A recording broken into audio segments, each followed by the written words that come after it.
BJP BRS పార్టీలు తెరచాటు ఒప్పందాలతో రాజకీయాలు చేస్తున్నాయని కరీంనగర్ సుడా చైర్మన్ కోమటిరెడ్డి నరేందర్ రెడ్డి విమర్శించారు. కరీంనగర్ కో ఆప్షన్ ఎన్నికల్లో ఇరు పార్టీల బంధం బయటపడిందన్నారు. ఎంపీ బండి సంజయ్ గత 8 ఏళ్లుగా డంప్ యార్డ్ సమస్యను ఎందుకు పట్టించుకోలేదని ప్రశ్నించారు. హుజురాబాద్లో డంప్ యార్డ్ ఏర్పాటు అని ఎవరికి వారే మద్దతు తెలుపుకుంటూ నిరసనలు తెలుపుతున్నారన్నారు. కాంగ్రెస్ ప్రభుత్వాన్ని బదనాం చేసేందుకు కౌశిక్ రెడ్డి కుట్రలు చేస్తున్నారని మండిపడ్డారు. ముఖ్యమంత్రి రేవంత్ రెడ్డి దృష్టికి ఈ సమస్య వెళ్లిందని, త్వరలోనే డంప్ యార్డ్ శాశ్వత పరిష్కారం చూపుతామని నరేందర్ రెడ్డి స్పష్టం చేశారు. పనుల విషయంలో ఆనాడు మేము ప్రతిపక్ష పార్టీగా ఎన్నోసార్లు అవినీతి కంపు కొడుతూ ఉన్నది, అశాస్త్రీయంగా జరుగుతాయంటే ఆనాడున్నటువంటి భారతీయ జనతా పార్టీ పార్లమెంటు సభ్యుడు బండి సంజయ్ కుమార్ ఏ ఒక్కరోజు కూడా స్పందించరు, దాని మీద మాట్లాడరు. మరి మొన్నటి మేయర్ ఎన్నిక కూడా నిన్నటి కోఆప్షన్కి సంబంధించి ఇట్లా బీజేపీకి ఎక్కడ అవసరమైనా బీఆర్ఎస్ సపోర్ట్ చేస్తుంది, బీఆర్ఎస్కి ఎక్కడ అవసరమైనటువంటి బ్యాక్ నుంచి బీజేపీ సపోర్ట్ చేస్తుంది. ఇది ఇట్లా ఉంటే బీఆర్ఎస్ డ్రామా స్టార్ట్ చేస్తే మధ్యలో బీజేపీ వచ్చి దాన్ని రంజింపేయాలని చెప్పి చూస్తాం. హుజురాబాద్ సంబంధించి చొప్పదండి మీటింగ్లో గౌరవ ముఖ్యమంత్రి గారు కరీంనగర్ను పీడిస్తున్నటువంటి డంపింగ్ యార్డ్ సంబంధించినటువంటి సమస్య కావచ్చు, గతంలో వరంగల్ వెళ్ళినప్పుడు అక్కడ ప్రజలు కోరినటువంటి సమస్యకు చూచాయగా కరీంనగర్కు వరంగల్కు మధ్యలో ఎక్కడైనా ప్రభుత్వ భూమి ఉంటే దాని సమస్య పరిష్కరించడానికి మేము ముందుకెళ్తామని చెప్పి మాట్లాడిన దాన్ని పట్టుకొని గత నెల రోజుల పైన బీఆర్ఎస్ సంబంధించినటువంటి శాసనసభ్యుడు సోదరుడు కౌశిక్ రెడ్డి గారు దీన్ని ఓ భూతంలో చూపించుకుంటూ పబ్బం కట్టుకునే ప్రయత్నం చేస్తాం. ఆయన హుజురాబాద్ సంబంధించినటువంటి శాసనసభ్యుడు కాబట్టి, ప్రతిపక్ష పార్టీకి సంబంధించినటువంటి నాయకుడు కాబట్టి కాంగ్రెస్ పార్టీని ఏ విధంగా బదనం చేయాలనేటువంటి బీఆర్ఎస్ కుటిల రాజకీయాన్ని అక్కడ ప్రదర్శిస్తూ ఉన్నారు. సరే, అది ఒక భాగం.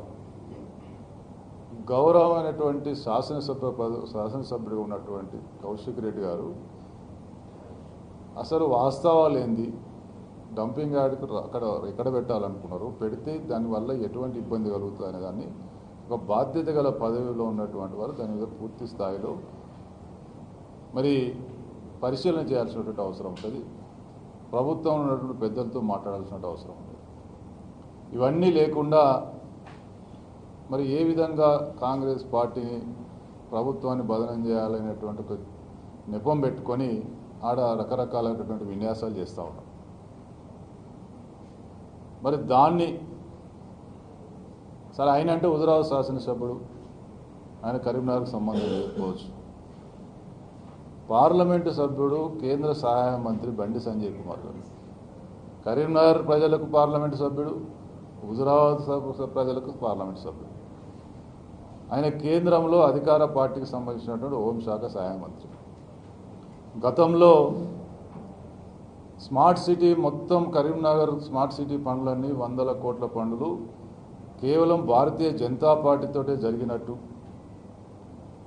కేంద్ర ప్రభుత్వం ద్వారానే ఇవన్నీ జరిగిపోయినట్టు భారతీయ జనతా పార్టీకి సంబంధించిన బీజేపీ మయం చేసి మరి మనోహర్ లాల్ ఖట్టర్ గారు కేంద్ర పురపాలక శాఖ మంత్రిని తీసుకొచ్చి ఆనాడు ఇక మేము అద్భుతాలు సృష్టించడం, భవిష్యత్తులో కరీంనగర్కి సంబంధించినటువంటి డంప్ యార్డు సమస్యను ఈ కేంద్ర మంత్రి ద్వారా పరిష్కరిస్తా అని చెప్పి ఒక ప్రజలకు భ్రమలు కల్పించింది. దానిలో భాగంగా మా ఇద్దరు మంత్రులు పొంగులేటి శ్రీనివాసరెడ్డి గారిని, పొన్నం ప్రభాకర్ గారిని కూడా దానికి ఆహ్వానిస్తే అభివృద్ధి విషయంలో మేము సహకరిస్తాం, ఖచ్చితంగా కేంద్రం నుంచి మాకేమైనా మనకు రాష్ట్ర ప్రభుత్వానికి ఈ సమస్యలకు పరిష్కారానికి మేము మా వంతు సహకారం అందిస్తామని చెప్పి ఒక మంచి ఉద్దేశంతో వాళ్ళు పోతే దాదాపు 1.5 కాలం గడుస్తాం. ఇప్పటి వరకు దాని మీద అతి గతి లేదు. ప్రజల దృష్టి మళ్లించడానికి, ప్రజలను ఏదో సేవ్ చేస్తున్నాం, ఏదో పెద్ద భూతాన్ని ఆపుతున్నాం అనేటువంటి ప్రయత్నాలు, కుటిల ప్రయత్నాలు, ప్రజలు తప్పుదారి పట్టించే ప్రయత్నాలు మానుకోవాలని చెప్తా ఉన్నాం. మీరెవడో మాకు చెప్పాల్సిన అవసరం లేదు. కాంగ్రెస్ పార్టీ ప్రభుత్వం ఏ ఒక్కరికి కూడా ఇబ్బంది కలిగించే ప్రయత్నం చేయదు. అంతేగాని ఏదో భూతం వచ్చింది, నీ మీద పడ్డది, అయిపోయింది, పొలాలు ఖరాబ్ అయినాయి, నీళ్లు ఖరాబ్ అయినాయి, వాసన వచ్చింది, మొత్తం 3D సినిమా చూపిస్తూ ఉన్నారు. మేము మరొకసారి కోరుతా ఉన్నాం, బండి సంజయ్ కుమార్ గారు, మీరు ఇప్పటికైనా ఈ నెల రోజులలో 2 నెలలు టైం బాండ్ పెట్టండి. కేంద్ర ప్రభుత్వం ద్వారా ఈ సమస్యకు ఇదొక పరిష్కార మార్గం ఒకటి తీసుకొచ్చినాం.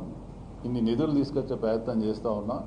రాష్ట్ర ప్రభుత్వం ద్వారా మీరు ఇన్ని నిధులు సమకూర్చగలరా, లేకపోతే అందరికీ ఆమోదయోగ్యమైనటువంటి ఈ పరిష్కారానికి ఇది ఒకటి మార్గం ఉంది అని చెప్పి ఒక ఆలోచన చేసే ప్రయత్నం చేయని చెప్తా ఉన్నాం.